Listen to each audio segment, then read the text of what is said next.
In coming back from Papua New Guinea, I've been part of something that's quite a stunning culture.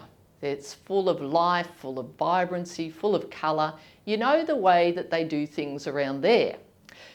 In coming back to Australia, I'm thinking through what is the kind of culture that we want to have? How will people know the way we do things around here? So that can be good culture, it can be bad culture. And when you go to a place, you pick up pretty quickly what the vibe is. I learned a few years ago that there are some important things around setting culture. So first of all, we have to have an idea of what good culture is.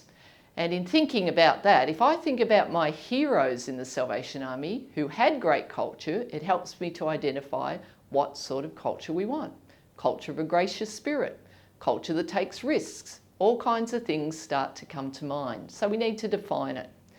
Second thing we need to do is have buy-in from our leaders. So when they think about their heroes, when they think about good culture, what is it? How would they define it as well?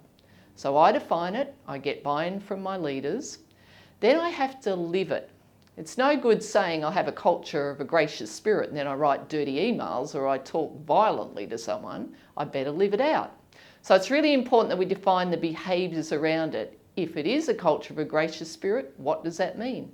What will be the things that I write down and say, these are the behaviours that really do define it? Fourth thing is that I need to correct it when it's wrong. So you don't just let things go under the carpet. I always remember a funny story that happened when I was at a certain corps and a lady runs up to me and says, I'm not coming to this church anymore, I don't like black people. Well, the man who was standing right next to me was black and we both had a little laugh about it. But I eventually had to say to her, you know what, we've talked about this for a long, long time. The way that we do things around here is that we include everyone. So you can sign up for that and be part of it. Or if you don't want to, we're going to celebrate you, we're going to release you, and perhaps you'll need to find another choice of a church where you want to go.